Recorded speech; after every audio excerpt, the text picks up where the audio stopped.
UTL solar लावणार आणि सबसिडीही मिळवून देणार। माझी लाडकी बहीण कुटुंब भेट अभियानाला आजपासून सुरुवात। मुख्यमंत्री एकनाथ शिंदे स्वतः 15 लाभार्थी कुटुंबांना भेटून संवाद साधणार।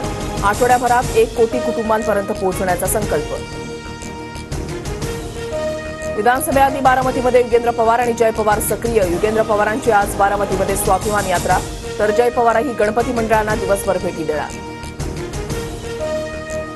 पुणे जमीन प्रकरणी 25 एकर जमिनीचा ताबा याचिकाकर्त्याला 3 महिन्यामध्ये द्यावा, सुप्रीम कोर्टाचा निकाल।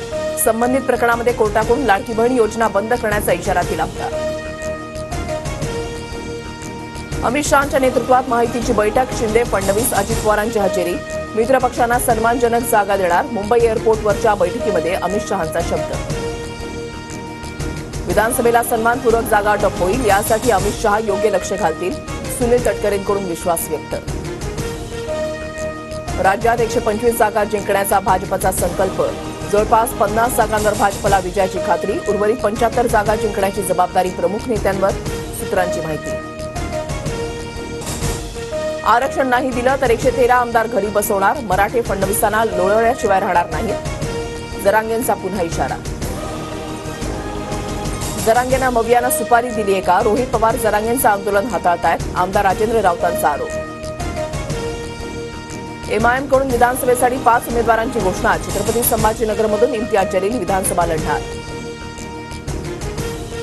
धुळ्यामध्ये आज फडणवीसांच्या हस्ते PDF योजनेचा शुभारंभ, तर अजित पवार आज पुणे दौऱ्यावर कोंढवा, हडपसर भागामध्ये पाहणी करणार। शरद पवार गटाची आज गोंदियामध्ये शिवस्वराज्य यात्रा। रोहित पवार आणि अनिल देशमुख आणि अमोल कोल्हे उपस्थित राहणार। 20 सप्टेंबरला पंतप्रधान मोदी वर्धा जिल्ह्याच्या दौऱ्यावर। मोदी विश्वकर्मा योजनेमधील लाभार्थ्यांना संबोधित करणार। निवडक लाभार्थ्यांना धनादेश आणि साहित्य वाटणार। हार्बर रेल्वे मार्गावरील लोकल सेवा 20 मिनिटं उशिरानं। ठाणे नेरूळ दरम्यानची हार्बर रेल्वेची वाहतूक बंद, तर पनवेल CSMT मार्गावरची वाहतूक सुरळीत। कोकणातील संगमेश्वरमधील पांगरी गावामध्ये पाणवठ्यावरून गौरी आगमनाची परंपरा। सोन पावलांनी लाडक्या गौराईचं आगमन। कर्करोगावरील उपचारांसाठी वापरल्या जाणाऱ्या औषधांवरील GST कमी। फरसाणावरील 18% GST ऐवजी 12% GST आकारला जाणार। केंद्र सरकारचे मोठे निर्णय। एसटीचा विस्तार होणार। एसटी महामंडळाच्या ताफ्यामध्ये नव्या बसेस येणार। 2000 नव्या गाड्यांचा प्रस्ताव मंजुरीसाठी सरकारकडे। नागपूरमधील हुडकेश्वर परिसरामधील हर्षल नगरमध्ये घरावर वीज कोसळली। घरावर वीज पडल्यानं स्लॅबला तडे, गच्चीवरील सोफा जळाला, मात्र सुदैवानं जीवितहानी नाही।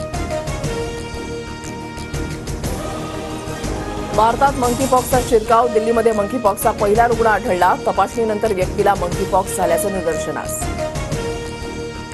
कंत्राटी वीज कामगारांच्या वेतनामध्ये 19% वाढ। देवेंद्र फडणवीसांचा मोठा निर्णय। इतर राज्यांच्या तुलनेमध्ये वीज कंपनीमधील कंत्राटी कामगारांना सर्वाधिक वेतन मिळणार।